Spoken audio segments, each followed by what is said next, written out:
Saichi Hiraji était un lycéen solitaire, souvent la cible de moqueries à cause de son apparence jugée grosse et repoussante. Un jour, il est transporté par Dieu dans un autre monde où, après avoir mangé un fruit dégoûtant, il devient un mage incroyablement beau et le plus puissant et a la chance d'élever plusieurs adorables jeunes filles. L'histoire débute avec Saichi, une fois de plus, harcelé par ses camarades de classe. Son psychisme étant déjà fragilisé, il ne parvenait pas vraiment à se défendre efficacement contre leurs paroles si blessantes. C'est alors que quelqu'un, se présentant comme Dieu, prend la parole via les haut-parleurs de l'école. Il ordonne à tous les élèves de s'asseoir à leur pupitre pour une annonce capitale. La voix déclare qu'ils seront transportés dans un autre monde où ils deviendront de véritables héros. Sur ce, la voix commence à attribuer à chaque élève des capacités et des statistiques spéciales pour survivre dans ce monde nouveau et étrange. Après l'intervention de cette entité divine, tous, y compris Seiichi, ont reçu des aptitudes comme la magie, la chance, le charme et la force pour s'adapter à ce nouvel univers. La figure divine leur a dit de former des groupes pour augmenter leurs chances de survie. Seiichi a bien essayé d'en rejoindre, mais personne ne voulait faire équipe avec lui. Une fois le temps écoulé, tous les autres furent transportés vers le nouveau monde. Mais Seiichi fut laissé pour compte, n'ayant pas de coéquipier. La figure divine fit preuve de miséricorde et lui accorda une capacité spéciale avant de l'envoyer dans le pire endroit possible. Seiichi se retrouva dans une forêt avec très peu de provisions. Il tenta de reprendre des forces, mais la faim l'empêchait de bouger correctement. Alors qu'il gisait au sol, il remarqua un insecte et tendit la main pour l'attraper. Soudain, il aperçut un fruit étrange et l'examina attentivement. Son cerveau intelligent le reconnut comme le fruit de l'évolution. Sans trop réfléchir, Seiichi décida de le manger. Quelques secondes plus tard, un assistant vocal commença à lui parler et activa les effets du fruit. Seiichi ne prêta pas beaucoup attention à cette voix et commença à explorer la forêt. Il tomba alors sur un groupe de singes entourant 9 autres fruits de l'évolution. Seiichi attendit patiemment que les singes soient distraits pour pouvoir prendre quelques-uns de ces fruits pour lui-même. Quand il eut enfin l'occasion, Seiichi s'empara des fruits. En cherchant, il trouva aussi des potions qui pouvaient le soigner, alors il les prit toutes pour lui. De l'autre côté du continent, tous les camarades de classe de Seiichi se rassemblèrent dans une cour. La déléguée de classe, Kanazuki, fit l'appel et réalisa que Seiichi manquait à l'appel. Pendant ce temps, Seiichi tomba sur un champignon et consulta son écran pour trouver des informations à son sujet. À sa grande surprise, même sa base de données ne contenait aucun détail. La curiosité l'emporta et Seiichi décida de manger le champignon. Cependant, quelques secondes seulement après l'avoir ingéré, il s'évanouit soudainement et se retrouva paralysé. Elle n'avait pas besoin de me couper, je suis content. Déterminé à surmonter ce revers, Seiichi réussit à rassembler la force nécessaire pour manger un autre fruit de l'évolution. Malgré son goût extrêmement amer, Seiichi trouva le moyen de l'apprécier. En un instant, son corps commença à ressentir les effets incroyables du fruit, ses capacités et ses statistiques augmentant rapidement. Les singes retournèrent à leur place et attaquèrent Seiichi. Il boit quelques potions de récupération et affronte le singe. Cependant, le singe le gifle violemment et s'apprête à le dévorer. Étonnamment, la puanteur de la blessure de Seiichi tue le singe, le transformant en objets à piller. Seiichi ramasse les objets et acquiert un tas de nouvelles compétences pour son arsenal. Il consulte un livre de connaissances sur le singe astucieux et découvre de nouvelles informations à son sujet. Soudain, son corps subit une évolution douloureuse qui dure quelques minutes. Après l'évolution de Saichi, il se réveille, se sentant plus mince et plus beau, curieux de savoir ce que signifie cette évolution. Il consulte sa base de données et apprend qu'il n'a évolué qu'une seule fois sur les 10 possibles. Au fil du temps, Seiichi s'habitue à vivre dans la forêt et acquiert des dizaines de compétences. Il peut désormais chasser les loups sombres et d'autres créatures sans aucune difficulté. Lors d'une de ces chasses, il découvre une arme légendaire et apprend également à utiliser la magie de l'eau. Soudain, Seiichi évolue pour la 9e fois, devenant encore plus fort qu'auparavant. Cependant, son enthousiasme est de courte durée car il se retrouve encerclé par des singes, menés par leur formidable chef, Seria, la gorille. Seiichi vérifie le niveau de la gorille et réalise avec effroi à quel point elle est puissante. Malgré ses tentatives de raisonner la gorille, celle-ci l'attaque sans la moindre hésitation. Après avoir réalisé la force de Seiichi, Seria est impressionnée et tombe amoureuse de lui. Elle continue d'attaquer Seiichi, mais il essaie de se défendre. Seiichi tente d'utiliser la magie contre Seria, invoquant sa dague et se lançant un sort d'eau. Étonnamment, le sort d'eau se retourne contre lui et laisse Seiichi vulnérable aux attaques de Seria. Elle le frappe violemment et attend son prochain mouvement. Seiichi, après avoir enduré ses attaques, décide d'utiliser son odeur pour effrayer Seria. Cependant, elle interrompt son plan et emporte Seiichi dans sa tanière. Le lendemain matin, dans la tanière de Seria, Seiichi se réveille et découvre un petit déjeuner préparé par Seria. Au début, il hésite à manger, mais sa faim prend le dessus et il cède. À sa grande surprise, la cuisine de la gorille est incroyablement délicieuse. Seria saisit cette occasion pour évoquer l'idée du mariage une fois de plus, mais Saichi n'est toujours pas prêt à épouser une gorille. Après avoir terminé leur petit déjeuner, Saria va faire la vaisselle pendant que Saichi envisage de s'enfuir pour sa liberté. Cependant, Saria revient rapidement et lui présente des livres pour l'aider à survivre. Saichi lit l'un d'eux et apprend des sorts utiles, y compris un sort de lavage. Saria lui demande une fois de plus de l'épouser, mais cette fois, Saichi refuse catégoriquement. Plus tard, ils partent pêcher, mais la tentative d'évasion de Saichi est interrompue par l'attaque d'une araignée géante. Juste à temps, Saria vient à son secours et le ramène à la maison. Quand ils retournent à la cachette, Saria leur prépare un autre déjeuner à savourer. En mangeant, ils ont une conversation sur le fruit de l'évolution. Saria l'explique à Saichi et mentionne que quelqu'un a volé sa dernière réserve de fruits. Seiichi admet que c'est lui qui l'a pris et demande le pardon de Seria. Étonnamment, Seria le laisse tranquille et propose une fois de plus le mariage. Seiichi lui rappelle gentiment qu'une relation amoureuse entre eux n'est pas possible. Cela rend Seria triste et elle lui demande s'il la déteste vraiment. Saichi la rassure en lui disant qu'il est tout à fait d'accord avec elle telle qu'elle est. Saria sourit et quitte la grotte. Ensuite, certains élèves du lycée de Saichi expriment leur mécontentement quant à la manière dont leur commandant mène leur entraînement. Il semble qu'ils croient être déjà suffisamment compétents pour gérer les choses par eux-mêmes. Cependant, leur commandant insiste pour qu'ils restent et reçoivent une formation adéquate avant d'être libérés. Seiichi réussit finalement à s'échapper de la cachette de Saria. Cependant, Saria découvre son évasion et commence à le poursuivre. Seiichi utilise sa super vitesse pour courir plus vite que la gorille. Il tombe sur une étrange grotte qui ressemble à un donjon et hésite avant d'y entrer. Alors que Saria se rapproche, il n'a d'autre choix que d'entrer. À l'intérieur de la grotte, Saichi rencontre une créature squelettique effrayante prétendant être un faible méchant de niveau 1. Cependant, Saichi réalise rapidement que le vrai niveau du squelette est un énorme 15 000. Il essaie de s'enfuir, mais le squelette l'arrête et tente de le poignarder avec son épée. Dans un geste audacieux, Saria encaisse le coup et est gravement blessé. Le squelette permet à Saichi d'avoir un dernier moment avec Saria qui exprime sa gratitude pour le temps agréable qu'ils ont passé ensemble. Elle aurait souhaité avoir plus de temps, mais malheureusement, elle ferme les yeux et s'éteint. Seiichi devient très en colère et invoque sa dague, se téléportant à différents endroits pour attaquer le squelette. Cependant, le squelette est capable d'anticiper les mouvements de Seiichi et de contrer efficacement ses attaques. Seiichi décide de changer de stratégie et utilise un sort de magie de l'eau contre le squelette. Malheureusement, le squelette dévie les attaques. En dernier recours, Saichi rassemble ses forces et se téléporte instantanément, poignardant le squelette en pleine poitrine. Le squelette sourit et exprime sa gratitude à Saichi pour l'avoir libéré de son emprisonnement. Malheureusement, Saria était déjà décédée. Soudain, une lumière dorée et radieuse apparaît et Saria se transforme en une magnifique femme humaine. Seiichi trouve le livre de la connaissance qui contient des informations sur l'ennemi de sa vie passée, un squelette nommé Zenos. Seiichi apprend que Zenos était autrefois une personne merveilleuse, mais l'envie de l'empereur a conduit à son exil avec son amante. Après avoir lu l'histoire, Seiichi et Saria transformés versent des larmes sur la tristesse du récit. Une fois qu'ils ont fini de pleurer, Seiichi ouvre le coffre et découvre des vêtements pour Saria. Elle admire à quel point Seiichi est cool et l'encourage à ouvrir la boîte à nouveau. Avec les objets nécessaires en main, Seiichi subit une autre évolution. Une fois le processus terminé, il se tourne vers Saria et lui demande de l'accompagner à la ville la plus proche. Saria accepte joyeusement de le suivre partout où il ira. Soudain, le gardien de l'évolution du donjon apparaît sous la forme d'un mouton flottant portant un costume. Il se présente comme Monsieur Mouton et récompense Seiichi pour avoir vaincu le fantôme squelette. Seiichi reçoit un cadeau composé de graines pour cultiver le fruit de l'évolution et un masque intégral.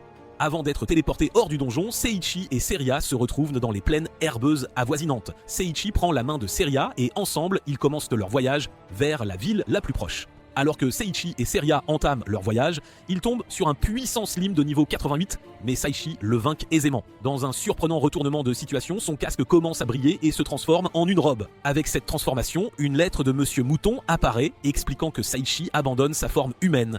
Son pouvoir a tellement grandi qu'il n'a plus besoin de se cacher, d'où l'évolution de son casque en une robe. Alors que Saichi et Saria atteignent la capitale royale, ils rencontrent un garde à la porte qui possède des griffes. Le garde leur demande leur carte d'identité, mais cela semble étrange car même les esclaves en ont. Saichi et Saria décident de mentir et de dire qu'ils ont perdu leur carte d'identité. Le garde leur demande ensuite de mettre leurs mains dans la gemme de vérité pour vérifier s'ils sont des criminels. Heureusement, ils se révèlent innocents. Saichi mentionne qu'ils se dirigent vers la guilde, mais le garde, Claude, leur déconseille fortement de céder à la tentation là-bas. Seiichi et Saria, bien que trouvant l'avertissement du garde étrange, décident d'aller à la guilde. Cependant, ils réalisent de vite que la guilde est en fait un endroit où les gens vivent leurs fantasmes. Le maître de guilde, Goussel, s'avère être un bodybuilder qui adore exhiber ses muscles. Il force Seiichi et Saria à entrer dans la guilde. À leur grand soulagement, la réceptionniste, Ellis, se transforme en une jolie fille.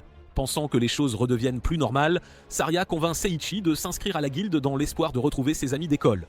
Soudain, des hommes entrent dans la guilde et emmènent Seiichi rencontrer leur chef. Quand le chef voit que Seiichi est beau, il fait des avances en enlevant ses vêtements. Punaise! Saichi s'enfuit rapidement et retourne à la guilde pour sa sécurité. Ellis et Goussel informent Saichi et Saria qu'ils devront passer des tests pour déterminer leurs capacités. On leur assignera une aventurière expérimentée nommée Altria de la Calamité qui possède un rang A. Au début, Altria ne veut pas être leur protectrice de test, mais Goussel parvient à la convaincre. Altria leur explique ensuite qu'ils devront effectuer diverses tâches étranges, comme aider un orphelinat, démolir un bâtiment et même promener un chien. Ils se dirigent tous vers une église où Altria souhaite faire passer le test. Pendant qu'Altria est avec Saichi, ils se rendent à un autre endroit où un garçon s'est blessé au genou. Altria utilise sa magie pour soigner le garçon, mais soudain, des poutres en bois leur tombent dessus. Altria utilise rapidement sa magie à nouveau pour protéger le garçon de tout danger. Il se dirige vers un bâtiment en ruine qui doit être démoli. Saichi touche accidentellement un mur et à leur grande surprise, tout le bâtiment s'effondre. Altria se sent coupable car elle croit que quiconque s'implique avec elle subit le malheur. Heureusement, Seiichi parvient à s'échapper des ruines en toute sécurité. Altria le réprimande, lui rappelant qu'en tant qu'aventurier, il devrait réfléchir avant d'agir, surtout qu'il a Saria à prendre en compte. Elle ne veut pas qu'il l'inquiète en étant imprudent. Pendant ce temps, Zakiya, l'instructeur, observe les élèves s'entraîner avec des épées en bois. Il confie à son collègue qu'il ne soutient pas la guerre contre les monstres car il ne veut pas qu'aucun des élèves ne soit blessé. D'autre part, Altria emmène Seiichi au manoir d'une noble femme nommée Adriana. La tâche de Seiichi est de promener un chien, mais ce chien n'est pas un chien ordinaire. Il est énorme comme un loup et assez difficile à contrôler. Adriana remarque le sourire d'Altria et pense que c'est à cause de Seiichi. Alors que la journée touche à sa fin, tous les trois retournent à la guilde et Goussel les paie pour leur dur labeur. Le plus surprenant est qu'Altria les invite à passer la nuit là où elle loge. Excitant, n'est-ce pas? Le lendemain, Altria emmène Seiichi et Seria pour un autre test. Ils doivent collecter 10 herbes médicinales. Seria les trouve facilement et les présente, mais Seria ne trouve que des champignons. Altria lui dit d'aller dans la forêt et de chercher les vraies herbes médicinales. Pendant qu'il est dans la forêt, Saichi surprend 3 trolls en train de faire des plans. Il les approche et leur demande s'ils ont vu des herbes médicinales. Cependant, les trolls comprennent mal et pensent que Saichi a découvert leur plan. Ils commencent à l'attaquer et invoquent même un troll géant. Cependant, Saichi ne se laisse pas intimider par le troll. Il sourit et utilise un sort qui absorbe la force, le rendant encore plus puissant que le troll. Les petits trolls et le troll géant prennent peur et s'enfuient. Après cela, Seiichi apporte à Altria quelques objets rares qu'il a trouvés, mais elle le réprimande car ce ne sont pas les herbes médicinales dont ils avaient déjà besoin. Elle lui donne les vraies herbes médicinales qu'elle a trouvées pour qu'il puisse passer à la tâche suivante. Pendant que tout cela se passe, les 3 trolls se rendent auprès de leur chef, Leia. Elle leur demande s'ils sont allés dans le royaume humain, mais ils admettent n'avoir utilisé qu'un sort de téléportation pour envoyer des humains dans le donjon du dieu dragon noir. D'autre part, Seiichi et Saria rencontrent à Claude qui s'intéresse à leur progrès avec Altria. Claude leur demande de rester amis avec Altria même après avoir terminé leur test, car c'est une personne très gentille. Altria les emmène dans un champ ouvert pour leur test final, où ils doivent vaincre 10 slimes chacun. Cependant, alors que Seiichi est sur le point d'en vaincre un, le slime disparaît mystérieusement. Altria enquête et découvre de multiples sorts de téléportation au sol. Tout à coup, Altria marche accidentellement sur un sort, et Saichi et Saria lui attrapent rapidement la main pour l'aider. Sur ce, tous les 3 sont soudainement téléportés dans un sous-sol. Altria donne ensuite à Saichi un objet spécial appelé la pierre guide, destiné à être utilisé lorsqu'un membre du groupe est séparé. Malheureusement, Altria se distrait et marche sur un piège, déclenchant un mur qui les sépare. Saichi et Saria essaient d'utiliser la pierre guide pour localiser Altria, mais elle s'écrase contre le mur et ne fonctionne pas.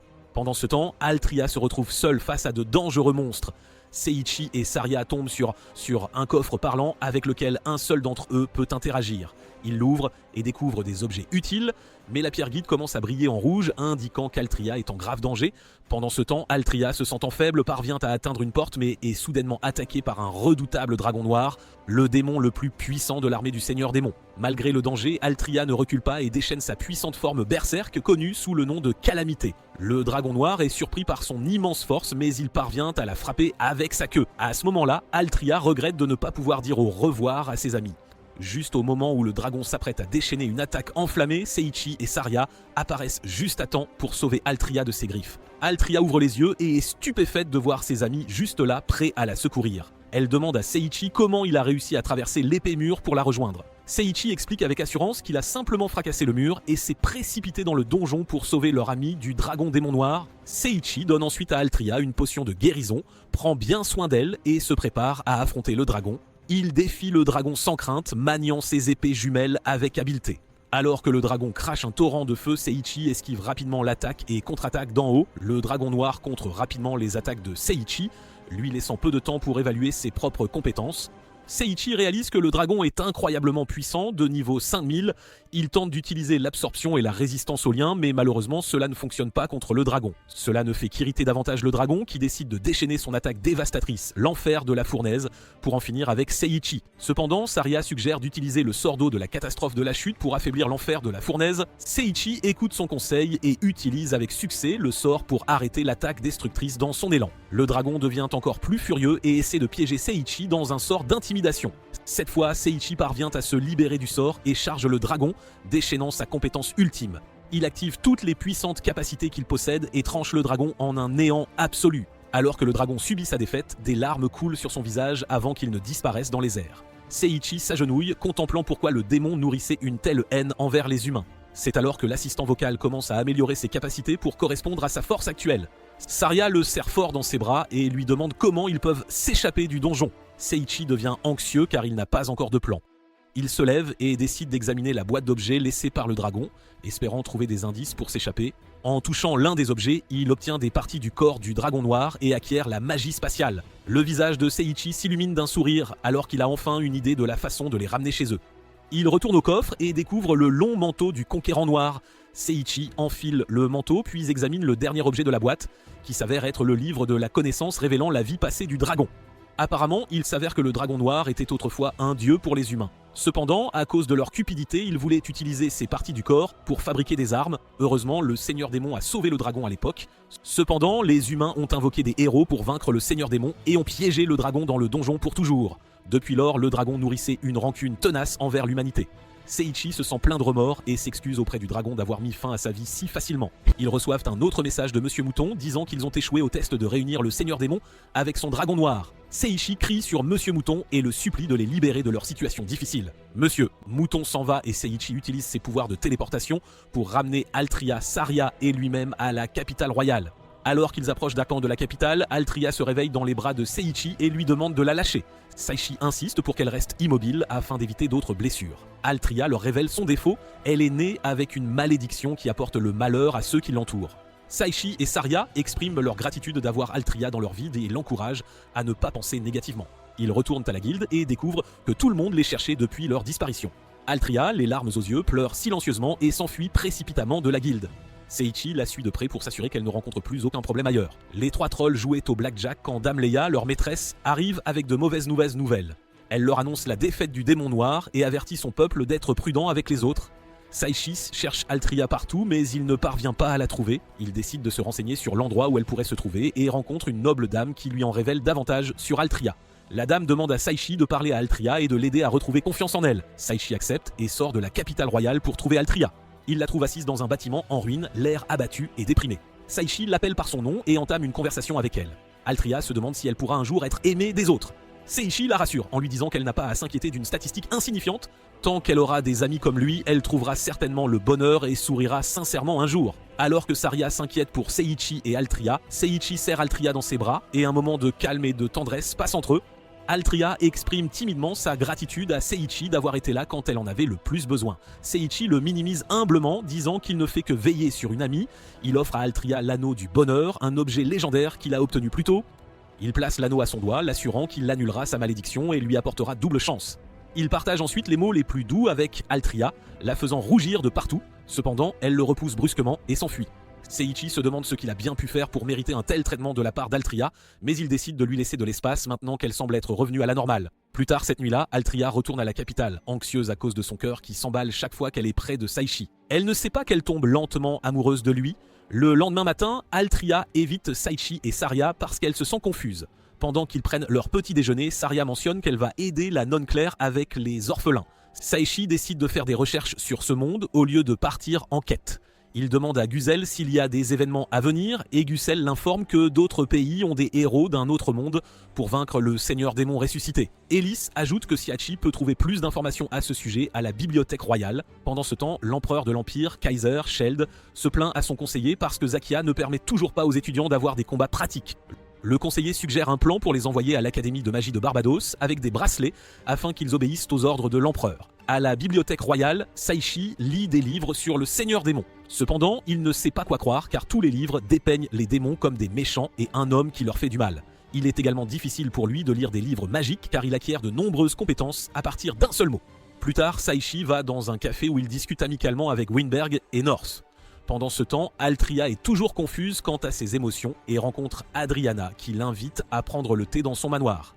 Adriana explique que lorsqu'un homme offre une bague à une femme, cela symbolise une promesse d'amour éternel. Altria devient émue parce que Saichi a déjà Saria et elle souhaite ardemment qu'il l'aime aussi. Adriana propose de l'aider à conquérir le cœur de Seiichi. Au café, les gars disent à Seiichi qu'offrir une bague ici signifie l'amour éternel et la reprendre pourrait entraîner de graves conséquences. Il suggère qu'il garde l'esprit ouvert et aime les deux, mais le barman Noah lui conseille d'être clair avec les deux. Seiichi remercie Noah et se dirige vers l'église pour trouver Saria. Cependant, Altria apparaît et veut lui parler. Seiichi pense à expliquer le malentendu concernant la bague, mais avant qu'il ne puisse, Altria l'embrasse pour le faire taire. Elle commence à pleurer et avoue qu'elle sait qu'il aime Saria et que la bague n'a pas d'importance. Cependant, elle l'aime et veut juste être à ses côtés. Seiichi rougit intensément et est incapable de la rejeter. Tout à coup, les portes de l'église s'ouvrent en grand et Saria demande à Seiichi d'accepter Altria parce qu'elle comprend qu'elle ne peut pas avoir son cœur pour elle seule. Elle explique que les femmes sont attirées par les mâles forts et Saichi est le plus fort de tous. Saichi embrasse Altria et Saria est folle de joie car elle aime aussi Altria et veut être avec elle. Après quelques jours, Goussel dit à Saichi que tout aventurier important devrait avoir un cheval. Saichi va à une écurie et le propriétaire lui demande s'il participe à la coupe royale. Le propriétaire explique que c'est une course palpitante et risquée où le vainqueur reçoit de précieux prix. Cependant, Saichi veut juste un cheval immédiatement. Il acquiert la compétence de connaître le langage des ânes. Il montre sa force à l'âne et l'âne accepte qu'il soit un maître approprié et se présente comme Lulum. Avec cela, Seiichi décide d'acheter Lulum. Les deux se promènent en ville et mangent de nombreuses délicieuses collations jusqu'à ce qu'ils tombent sur un garçon réprimandant une jeune peintre. Le garçon s'appelle Clé, fils du duc Berger, et il pense que la fille est très talentueuse. Il veut qu'elle participe au concours de peinture qui a lieu après la coupe royale et est le concours de peinture le plus important de tout le royaume de Wimburg. Saichi croit aussi qu'elle est une excellente peintre et dit qu'il participera à la coupe royale. S'il arrive dans les premières places, elle devra participer au concours de peinture. Clé dit à Seiichi que s'il arrive à la 5e place, il gagnera un délicieux poisson. Le jour de la coupe royale, Luluna est super déterminée à gagner car elle veut vraiment manger la tampoline. Quand Seiichi entend parler des prix, comme obtenir des photos du capitaine des Valkyries pour la 2e place et passer une journée avec les Valkyries pour la 1re place, il s'enthousiasme. La course est assez simple, ils doivent juste se rendre aux portes, faire le tour des murs de la ville, puis entrer à nouveau, et voici la partie amusante, tout est permis pendant la course comme les obstacles et les combats entre participants. La course commence mais Lulun se sent faible car elle a oublié de prendre son petit déjeuner. Heureusement, Seiichi lui donne un fruit d'évolution et il galope rapidement pour rattraper les autres aventuriers. Pendant que Seiichi et Lulun courent, l'aventurier en tête essaie de tricher en invoquant de puissants loups monstres pour se débarrasser de la concurrence. Mais devinez quoi, Lulun est devenue encore plus rapide et plus forte qu'avant et elle vainc tous les loups en un clin d'œil. Les autres aventuriers ont tellement peur de Seiichi et Lulun qu'ils abandonnent la course. Seiichi et Lulun continuent de galoper vers la ligne d'arrivée sans réaliser qu'ils ont déjà remporté la 1re place. Il s'avère que la vitesse incroyable de Lulun était uniquement due à son désir de manger du tambulé. Cette course incroyable inspire la jeune fille à participer au concours de peinture. Et même Clé décide de se joindre à elle. Et voici la partie magique, Lulun se met à pleurer et se transforme soudainement en une belle jeune fille, surprenant tout le monde, y compris Altria et Saria qui viennent les féliciter.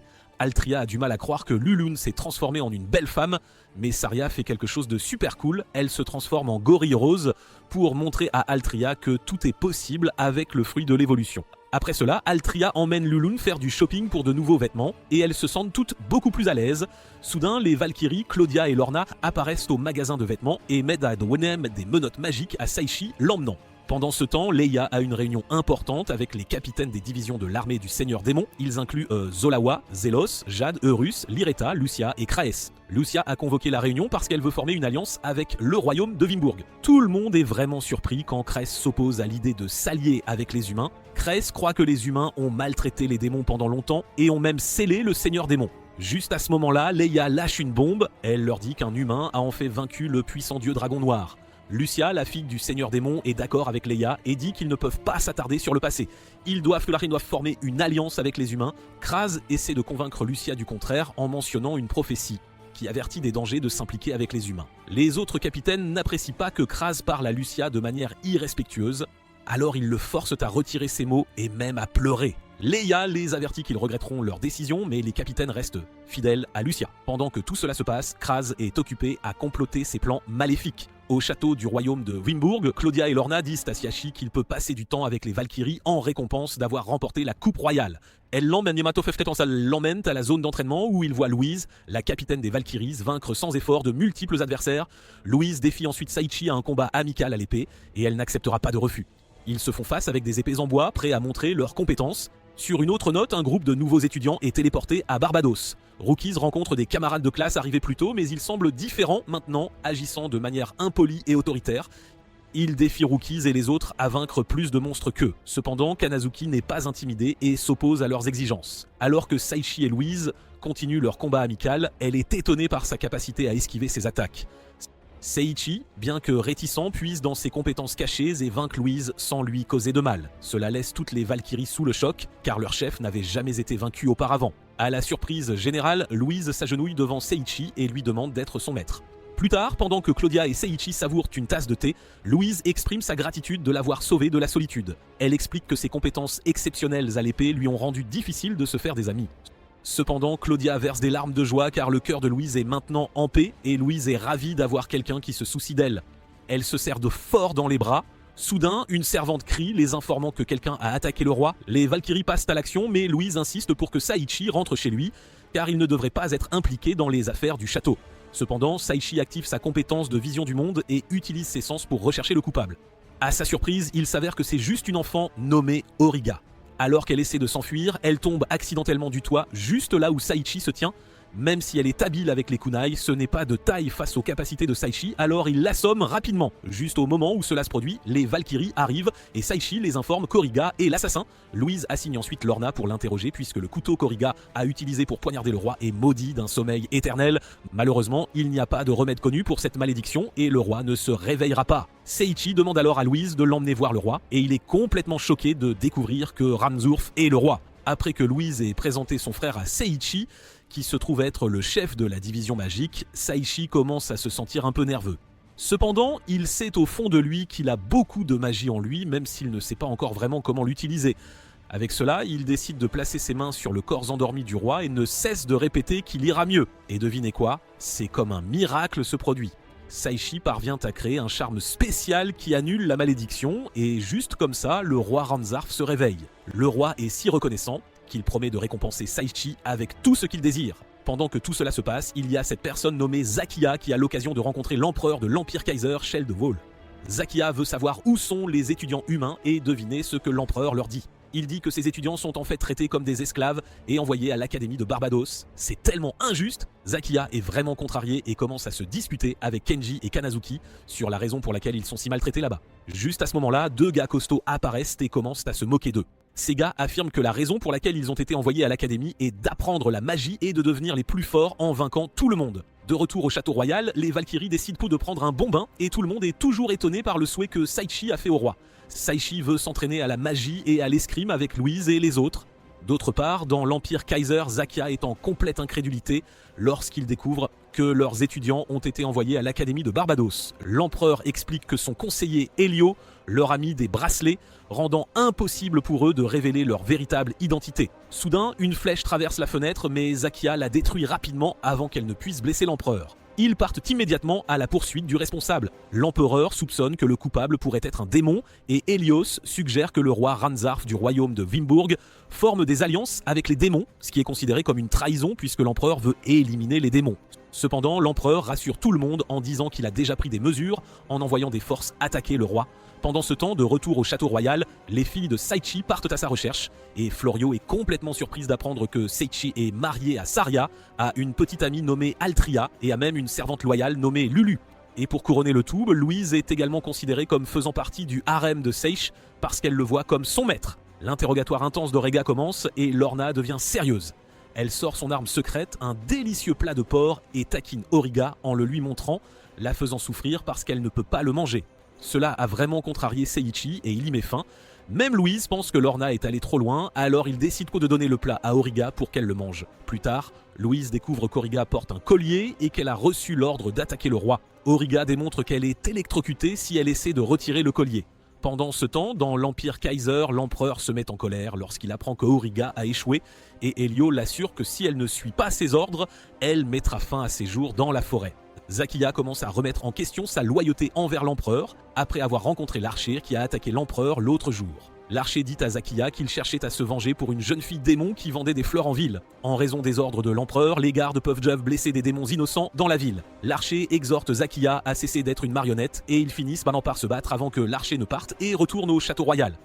Il semble que Zakiya soit vraiment pris dans une situation difficile. Saichi essaie d'utiliser la magie pour créer un sort qui enlèvera le collier d'Auriga, mais c'est vraiment difficile pour lui de trouver quoi faire. Juste à ce moment-là, il se souvient d'Abraham Lincoln, le président de l'Amérique, qui a mis fin à cette tragédie auparavant. Cela lui donne l'idée d'utiliser la magie de libération et cela fonctionne réellement. Auriga est si heureuse d'être libre qu'elle se met à pleurer. Elle leur dit qu'elle est une bête-chat de l'Empire Kaiser et que les gens bêtes ont été emprisonnés et transformés en machines. Elle se sent coupable parce qu'elle a dû faire toutes ses missions, mais Saichi la rassure en lui disant que ce n'est pas sa faute, mais celle de l'Empire Kaiser. Saria suggère alors qu'Auriga reste avec eux et Saichi accepte parce qu'il la voit comme une petite sœur. Cependant, Auriga craint que l'Empire Kaiser ne s'en prenne à Seiichi. Cependant, il l'assure qu'il est plus fort qu'il n'y paraît et Auriga accepte de rester avec lui et les filles. Pendant que tout cela se passe, quelque chose d'intéressant se passe dans l'Empire Kaiser.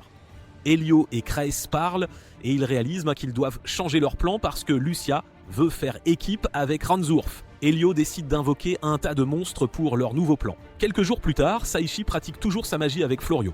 Il s'améliore de plus en plus, mais ensuite Louise apparaît et demande une faveur à Saichi. Elle a besoin qu'il protège le roi Ranzerf pendant son absence. Le paladin noir a signalé qu'il y a beaucoup d'observations de monstres près du royaume et qu'ils ont besoin de plus d'aide. Louise et les Valkyries vont aller vérifier et cela pourrait leur prendre environ 1 mois. Le roi ne peut pas rester sans protection aussi longtemps, alors Saichi se porte volontaire pour être son protecteur. Le lendemain, Louise et les Valkyries partent, et Saichi assume son nouveau rôle. Une semaine plus tard, Ellis et Gussel visitent le château royal avec un invité spécial, le mage sacré qui est connu comme le meilleur magicien de tous les temps. Quand le roi Ranzarf le voit, il est vraiment excité parce que le mage sacré était son ancien professeur. Le mage sacré, dont le nom est Barnabas, est le directeur de l'académie de magie de Barbador.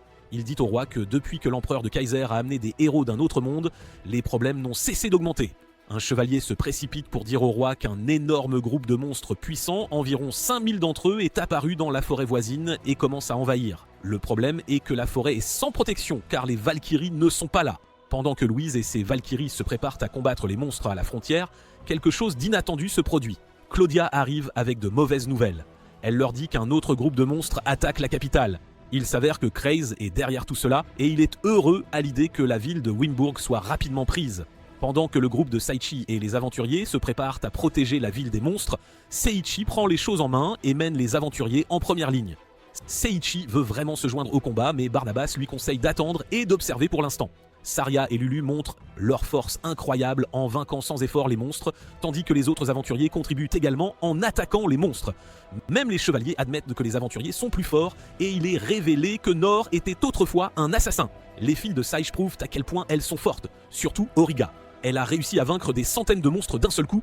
Mais attendez, il y a plus. Barnabas, qui faisait une petite sieste, s'est réveillé et a déchaîné de puissants sorts, vainquant presque tous les monstres restants, juste au moment où il pensait avoir gagné. Un rapport est arrivé indiquant qu'un autre groupe de monstres de niveau boss super fort se dirigeait vers eux. Après avoir vaincu les monstres, Seiichi et ses amis se dirigent vers le champ de bataille pour affronter des ennemis encore plus forts. Cependant, quoi qu'ils essaient, rien ne semble fonctionner contre ces monstres coriaces.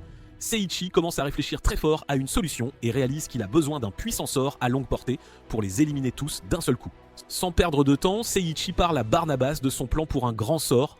Il conjure une statue de la liberté et lui ordonne de déchaîner son jugement sur les monstres.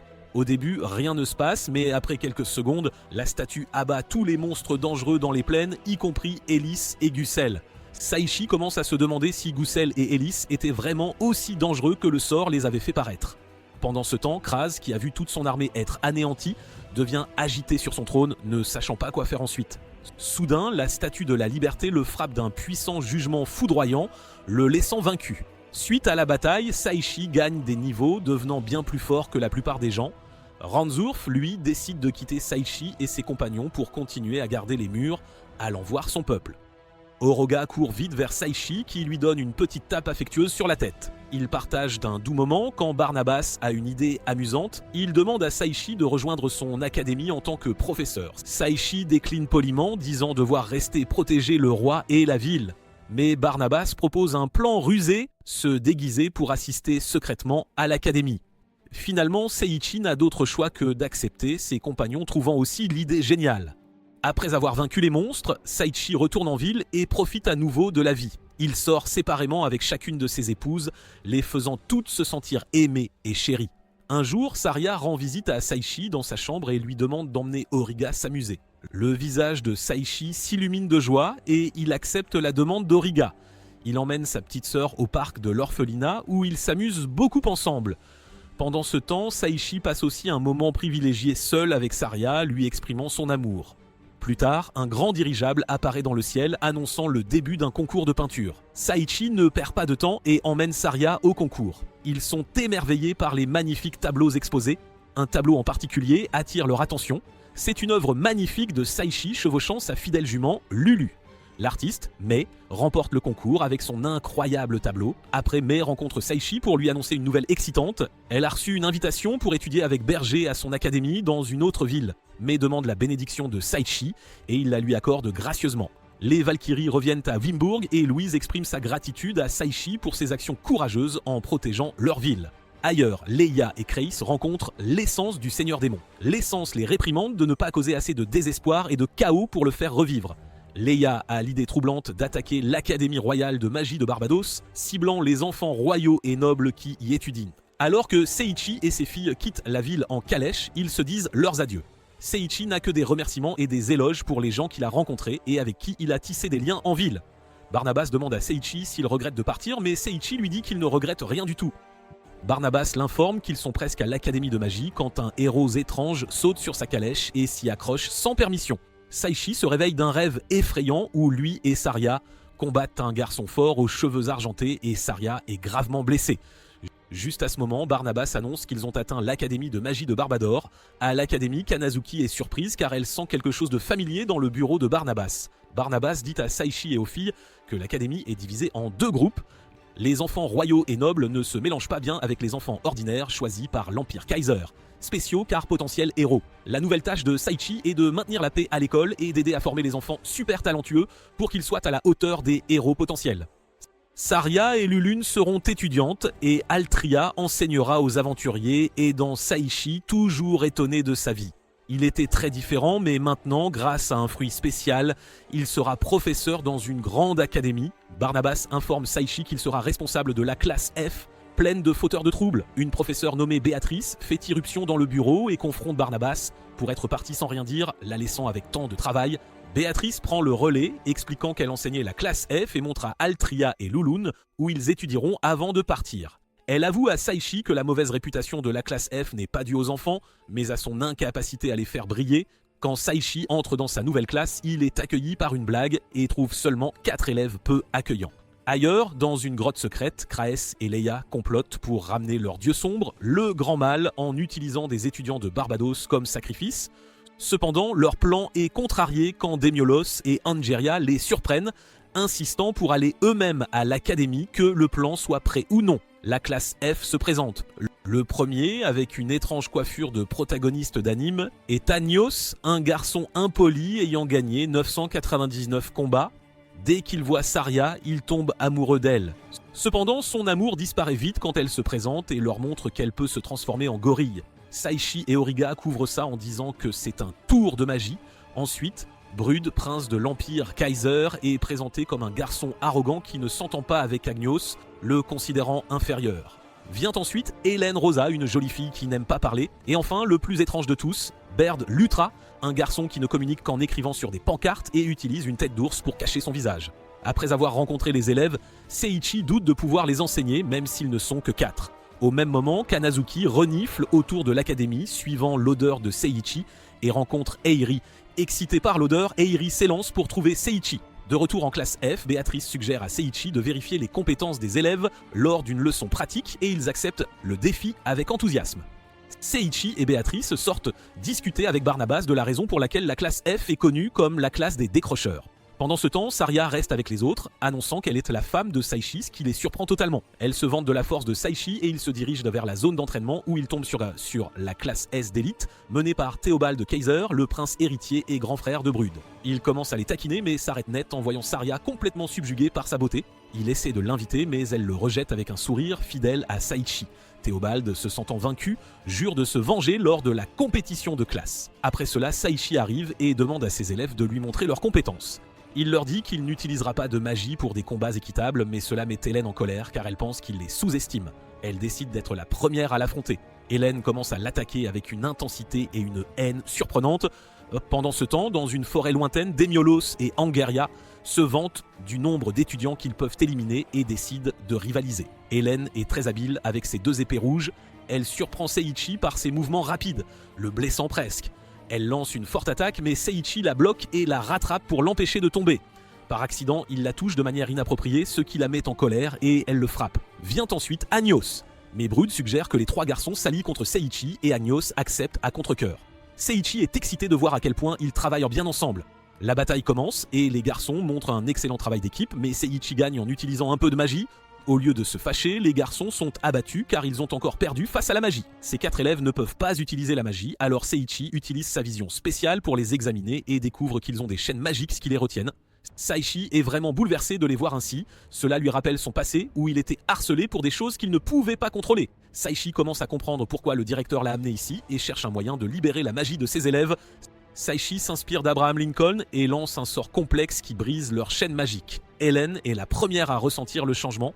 Elle est ravie de commencer à utiliser la magie du feu, tout comme Agnos. Baird découvre qu'il est super fort et Brud peut contrôler la magie de l'eau. Soudain, Hélène éclate de rire, les larmes coulant sur son visage, et les autres la rejoignent, riant et pleurant de joie. Béatrice est submergée de bonheur pour ses élèves.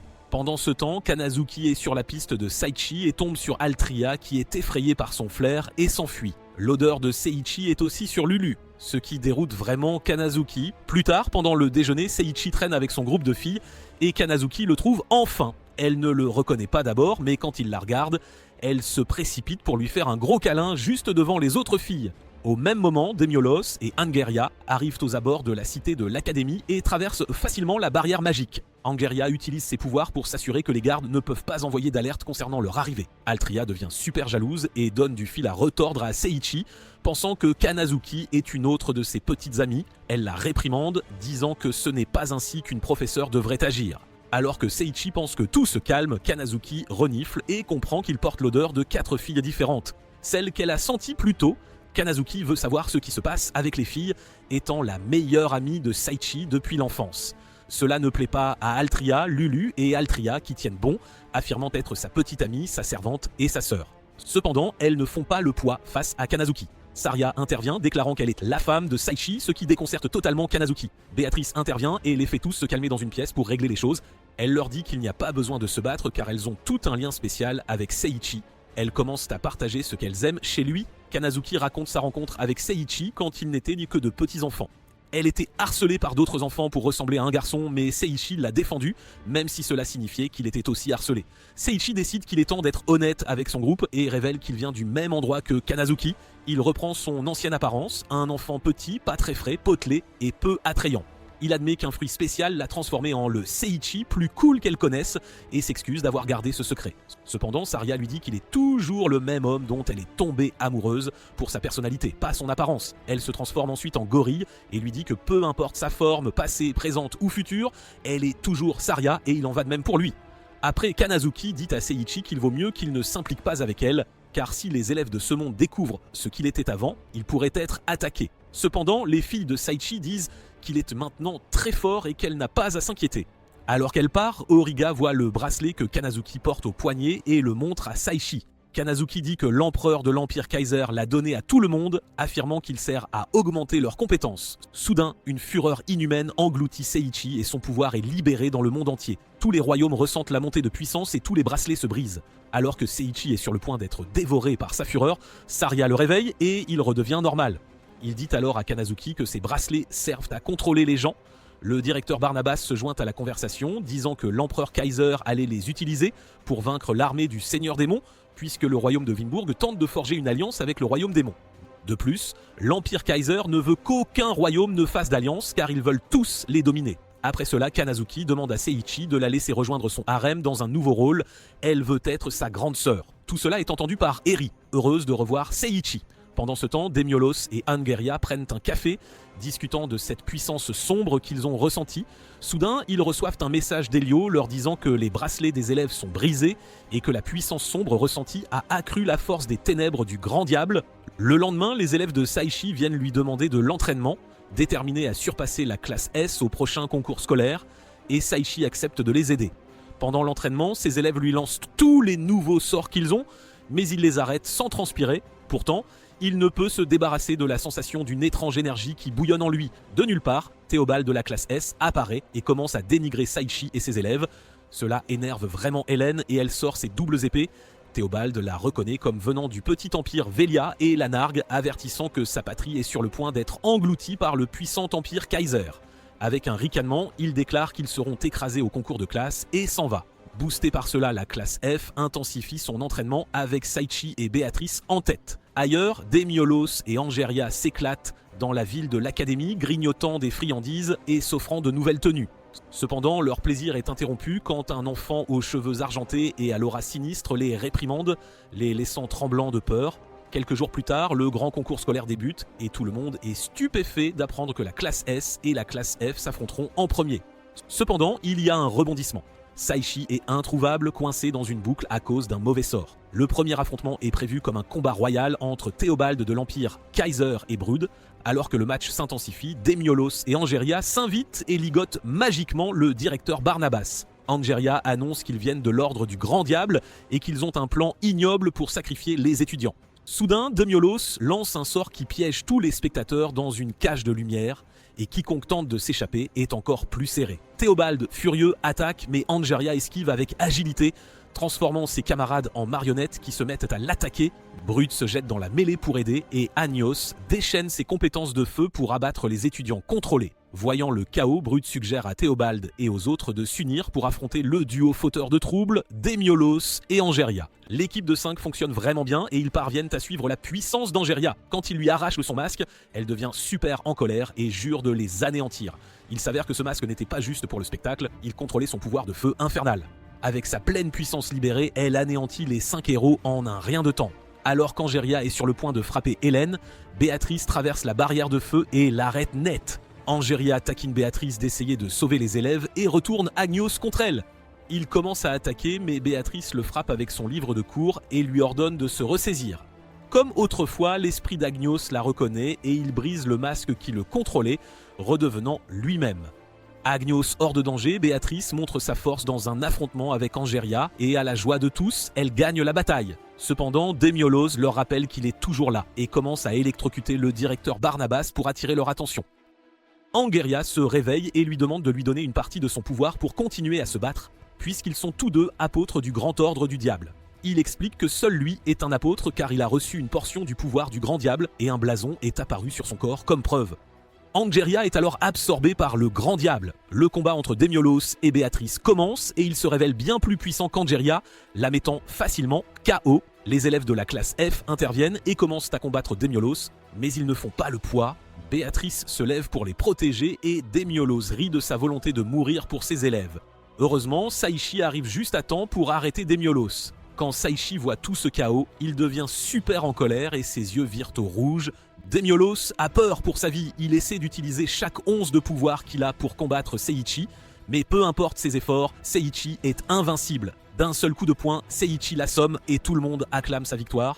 Brud aide son frère vaincu qui se sent assez embarrassé. Pendant ce temps, ailleurs, Gimpel, Victor et Eutis, qui travaillent pour l'ordre du Grand Diable, se rassemblent et parlent de la défaite d'Angeria et Demiolos. Leur chef, un homme aux cheveux argentés nommé Destra, admet n'avoir jamais eu confiance en eux et dit à Eutis qu'ils s'en tiendront au plan pour ramener le Grand Diable. Dans l'arène, le directeur Barnabas tente d'avertir tout le monde que la bataille finale approche, mais personne n'écoute, tous absorbés par la joie de la victoire de Saichi.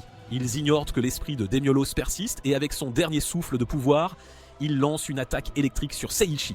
Cela le frappe presque directement, mais heureusement Eiri le pousse hors de danger juste à temps. Malheureusement, Eiri et Seiichi finissent inconscients et Saria hurle de désespoir. Tout le monde pleure sur Seiichi qui est inconscient. Ils sont vraiment inquiets, mais la vérité est que Seiichi et Eri sont en fait dans le monde souterrain. Pour s'échapper, une voix divine leur dit de trouver la porte des vivants cachée dans le monde souterrain, mais d'abord, ils doivent traverser le Styx en répondant à une question. La voix demande à Eri si elle est tombée amoureuse de Seiichi au premier regard, mais elle ne peut répondre à cause des règles. Seiichi tente sa chance et dit oui, et heureusement, il a raison. La voix leur montre ensuite une vidéo de leur passé, leur première rencontre au collège. Eri déjeunait seule sur le toit car elle était timide, et Seiichi faisait de même car il était harcelé. Seiichi a dit à Eri de croire en elle, ce qui l'a rendue plus forte et plus heureuse. Maintenant, Eri promet de sauver Seiichi cette fois. De retour au pays des vivants, le royaume de Wimburg se prépare à s'allier au royaume démon. Lucia parle de son plan à ses aides, et Ranzurf partage la nouvelle avec Gussel et Elis. De retour dans le monde souterrain, Seiichi et Eri affrontent leur deuxième épreuve, rencontrant les ancêtres des aventuriers de la guilde de Seiichi.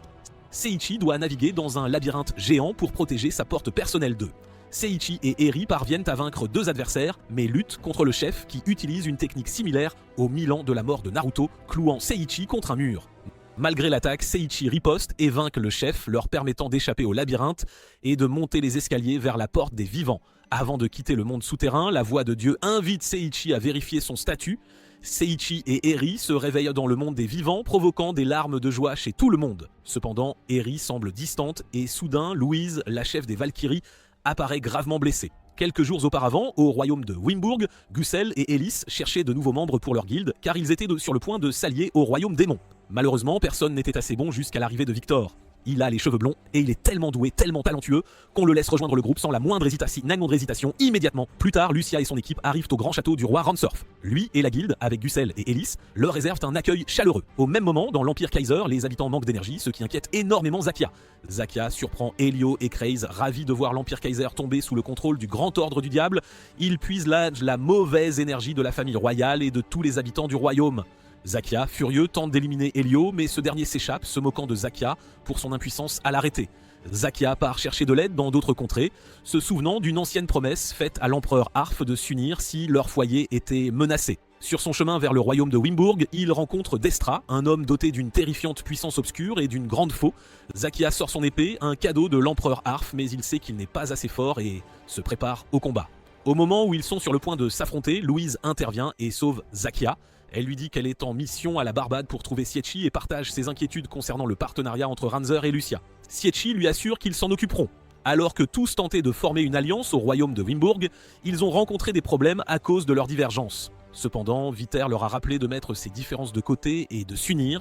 Ils se sont étreints et à ce moment précis, Saichi et ses amis sont apparus. Louis et Saichi ont informé Ranzarf et Lucia du danger que représentait le Grand Ordre du Diable dans l'Empire Kaiser, ce qui les a tous convaincus de former l'alliance. Ils ont scellé l'accord en apposant leurs empreintes de main sur le document officiel. Après le départ de Saichi et Syria de Barbador, avec Kanazuki, Altria se met à penser à son passé. Elle se souvient de Gimpel qui faisait partie du Grand Ordre du Diable. Gimpel était autrefois un enfant issu d'une famille riche, mais il n'a jamais reçu l'amour et l'attention dont il avait besoin de la part de ses parents. À cause de cela, il a perdu son sens de l'identité et a commencé à prendre l'apparence d'autres personnes. Une fois, il a attaqué Agnos et ses amis dans les toilettes des garçons, passant de l'apparence d'Eiri à Saria, avant de révéler sa vraie forme de gorille. Plus tard, Gimpel, déguisé en Eiri, s'approche de Lulune avec des intentions hostiles, mais Lulune, le prenant pour Airi, lui offre de la nourriture et le considère comme un ami pour avoir sauvé Saichi. Gimpel est ému, réalisant qu'il n'a jamais connu une telle camaraderie. Il verse des larmes et s'enfuit, se transformant en Lulune. Il rencontre Altria qui, sans hostilité, lui offre un parapluie, ravivant des souvenirs d'intimidation d'enfance. Submergé, Gimpel s'enfuit. Pendant ce temps, Seiichi et Saria rencontrent un garçon aux cheveux argentés qui reconnaît Saria de son passé et exprime de la jalousie envers Saichi. De retour à la Barbade, déguisé en Saichi, Gimpel tente de tromper Altria mais est déjoué lorsqu'elle le frappe, lui confessant son amour pour le vrai Saichi. Gimpel, surpris par sa sincérité, décide de rester à l'académie pour comprendre l'adoration de la jeune fille pour Seiichi. Le temps passe et Gimpel commence réellement à apprécier d'aller à l'école. Lors d'un pique-nique avec Barnabas et quelques filles, un ogre apparaît, probablement à cause du pouvoir du grand diable. Gimpel s'avance et parvient à faire fuir l'ogre. Kanazuki arrive et comprend que Gimpel fait semblant car il ne sent pas comme Saichi. Gimpel révèle sa véritable identité et confie qu'il veut juste être aimé et avoir des amis. Il est assez fort pour vaincre tout le monde, mais il décide de ne pas se battre. Cela fait penser à tous qu'il pourrait changer pour le mieux. Au moment où Gimpel est sur le point de partir de la falaise, quelqu'un apparaît et l'élimine, et juste comme ça, sa chance de changer disparaît. Au royaume de Wimburg, les aventuriers décident de passer une soirée amusante avec quelques verres. Pendant que tout le monde est éméché, l'homme à la tétine est attaqué, Gussel et Viter se transforment en détectives amateurs pour résoudre le mystère, tandis qu'Ellis s'assure qu'il ne gâche pas la scène de crime. Elle est un peu sceptique quand Viter affirme que le grand ordre du diable n'est pas derrière tout ça. Ils commencent à interroger les gens, l'homme au trenchcoat étant le premier. Il s'en sort en montrant la blancheur et la douceur de son manteau, ce qu'Ellis trouve tout simplement ridicule. Ensuite, ils interrogent le destructeur pour obtenir des réponses. Pendant ce temps, ils commencent à creuser une tombe pour l'homme à la tétine, mais Airi doit leur rappeler qu'il n'est pas réellement mort. Tout le monde est choqué quand l'homme à la tétine apparaît, expliquant qu'il a juste trébuché et s'est assommé la nuit précédente. Kusl finit par remercier Bitter de l'avoir soutenu et aidé à démêler la confusion. De retour du royaume de Wimburg, Saichi rentre à la Barbade et apprend que le roi démon et le royaume de Wimburg se sont alliés. Avec un affrontement contre le grand ordre du diable à l'horizon, il exhorte tout le monde à prendre leur entraînement au sérieux. Au royaume de Wimburg, Ellis commence à sentir que quelqu'un la suit, et devinez quoi, c'est Viter. Il avoue sa véritable identité et tente de lui faire du mal en la frappant au ventre. Soudain, Gussel apparaît et demande pourquoi Viter ferait une telle chose s'ils sont amis. Viter se moque de Gussel, affirmant qu'il ne l'a jamais considéré comme un ami. Eh bien, Gussel en a assez de ses bêtises et lui assène un puissant coup de poing qui envoie Viter voler. Benny les suit et ils finissent par se battre en dehors de la ville. Bitter avait toujours retenu sa force, mais maintenant il est heureux car il peut enfin se battre à pleine puissance. Cependant, Gussel lui dit qu'il ne donne toujours pas le meilleur de lui-même, et c'est alors que Vidor déchaîne son véritable pouvoir, la résonance, faisant tripler la taille de ses muscles. Ils déclarent tous deux qu'ils ne se soucient pas du grand ordre du diable, ils veulent juste se battre sans aucune retenue. Les coups portés sont dévastateurs, mais les deux tiennent bon jusqu'à ce que Gussel se mette à pleurer et dise à Vitor que ses muscles pleurent parce qu'il n'en a pas bien pris soin. Vitor ne comprend pas de quoi il parle jusqu'à ce que ses muscles commencent à trembler à force de les utiliser autant. Il utilise le pouvoir caché qu'il porte en lui en pensant à ses amis et lance son dernier coup de poing avec une force suffisante pour détruire une ville entière. Cependant, Viter l'esquive et Gussel s'évanouit. Viter sent que pour la première fois, il a perdu une bataille, mais il n'est pas triste. Soudain, Judas, un autre membre du Grand Ordre du Diable, le réprimande pour sa défaite et lui dit qu'il l'a blessé en affirmant ne pas se soucier du Grand Ordre du Diable, ce qui est impardonnable, alors il l'élimine. Pendant ce temps, à l'Académie de la Barbade, quelque chose d'étrange arrive à Saichi. Il ne peut plus utiliser ses pouvoirs. Destra repense à son ancien professeur avec amour, mais ensuite les choses deviennent tristes et il finit par écraser les fleurs autour de lui. À la Barbade, Seiichi avait le pressentiment que Destra rencontrerait de sérieux problèmes à cause de ce fruit spécial appelé le fruit de l'évolution, alors il l'a amené à l'Académie. Béatrice intervient avec une vieille histoire sur la façon dont les dieux ont créé les mondes il y a longtemps. Cependant, un dieu ne s'est pas bien entendu avec les autres, est devenu le grand méchant et a été enfermé dans un monde qu'il méprisait. Toute la haine qu'il ressentait s'est transformée en cette chose appelée le fruit de l'évolution. Cela a causé beaucoup de problèmes jusqu'à ce que les autres dieux interviennent et anéantissent la plupart de ces plantes de fruits de l'évolution. Maintenant, elles sont super rares et ressemblent presque à des légendes.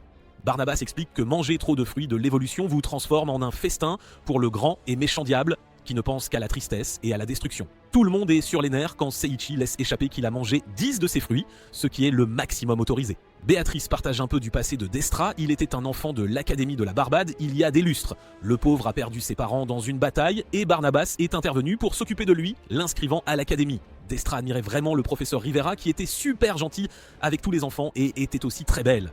Un jour, Destra a offert au professeur Rivera une jolie épingle à cheveux, faite de ses fleurs préférées. Tout semblait aller pour le mieux jusqu'à ce que la tragédie frappe. Des monstres de feu ont commencé à faire des ravages à l'Académie, brûlant tout sur leur passage. Destra s'est retrouvé piégé par l'un de ces monstres, mais le professeur Rivera l'a courageusement protégée de son propre corps. Elle n'a pas survécu. Mais la seule chose qui restait était l'épingle à cheveux que Destra lui avait donnée. C'était la deuxième fois que Destra faisait face à une perte aussi terrible, et cela le remplit de douleur et de haine envers les dieux. Il laissa l'obscurité le consumer et l'embrassa avidement, car il désirait la vengeance. C'est alors que Destra mangea le fruit de l'évolution, et sa magie maléfique prit le contrôle, blâmant Barnabas et jurant de faire souffrir tout le monde. Après ce jour, Barnabas porte un lourd fardeau de culpabilité pour n'avoir pas pu sauver Rivera et Destra. Soudain, Destra apparaît à l'Académie en utilisant le pouvoir de Yuti et gèle tout le monde avec sa magie noire. Il est déterminé à prendre Saichi, mais Barnabas tente de l'arrêter et se bat. Malheureusement, la différence de pouvoir est trop grande et le vieil homme est vaincu. Ensuite, Destra se téléporte, lui et Saichi, dans un monde rempli de toutes les émotions négatives qui se sont accumulées au fil du temps. Destra révèle que le grand mal est scellé dans cet endroit. Tout à coup, Saria apparaît aussi, et Destra affirme qu'elle est une invitée spéciale, là pour témoigner de ce qui va se passer. Destra explique que le pouvoir que lui a donné le grand mal lui permet d'absorber l'énergie négative des autres, sans aucune chance qu'ils reviennent à la vie.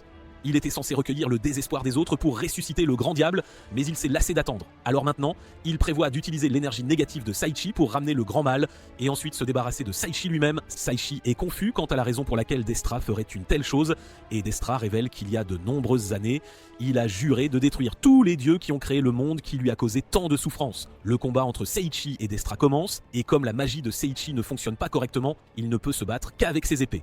Malheureusement, Destra parvient à le blesser gravement avec sa faux. Juste avant que Destra ne puisse achever Seiichi, Saria se transforme en gorille et intervient pour le sauver. Cependant, peu importe la force avec laquelle elle frappe Destra, il ne subit pas la moindre égratignure. Puis il commence à la taillader avec sa faux et termine par une explosion de sa magie maléfique en plein dans sa poitrine. Saichi hurle de panique, sachant que si Saichi meurt, il n'y a aucun moyen de la ramener à cause du pouvoir du grand diable, tout comme cette ancienne vision l'avait montré. Grièvement blessée, Saria commence à faire ses adieux, disant à Saichi combien elle l'aimait et combien elle était heureuse d'être sa femme. Avec son dernier souffle, elle disparaît. Destra nargue Seiichi, le blâmant d'être impuissant, et le cœur de Seiichi commence à se remplir de désespoir et de colère. Le fruit de l'évolution à l'intérieur de Seiichi commence à briller et il est consumé par l'obscurité.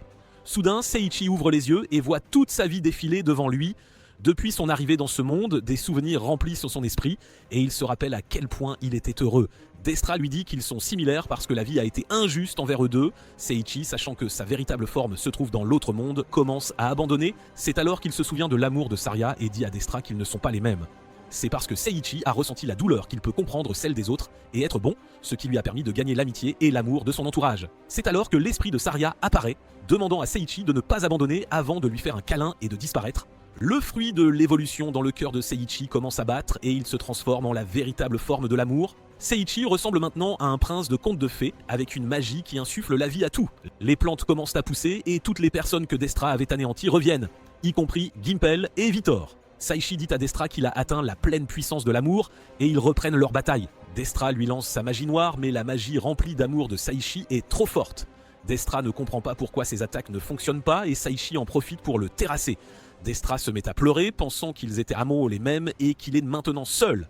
Saichi a pitié de lui et lui dit qu'il peut transformer sa douleur en quelque chose de bon car au fond ils sont les mêmes. Destra est touché par les mots de Saichi et lui fait un câlin, disant qu'il comprend maintenant et choisit de mettre fin à sa vie avec sa propre magie noire. Saichi essaie de le sauver mais ne peut pas car le cœur de Destra est résolu à retrouver Rivera. Alors que Destra s'éteint, son corps brille et se transforme en un fruit de l'évolution qui rapetisse et s'enfonce dans la terre. Soudain, Saria apparaît vivante, ramenée par la force de l'amour de Saichi, même si elle avait été frappée par la magie noire. Saichi est fou de joie et la serre fort dans ses bras et elle lui dit qu'elle est reconnaissante d'être sa femme. Elle est si pleine de joie qu'elle se transforme en gorille et le couvre de baisers. Sur ce, ils retournent à la Barbade pour célébrer leur victoire, mais le directeur Barnabas est abattu à l'idée de s'égarer. Quelques jours plus tard, Seiichi et son équipe profitent d'un pique-nique paisible.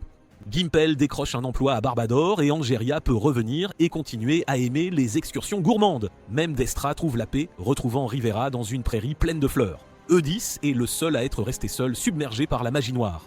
Au final, Saria se demande si leur amour continuera de grandir et Seiichi l'assure que oui, promettant de nombreuses années heureuses à venir. Merci d'avoir regardé jusqu'ici, mes chers hommes de culture. N'oubliez pas de nous parler de votre waifu préféré de cet anime. Abonnez-vous à la chaîne pour plus de contenu.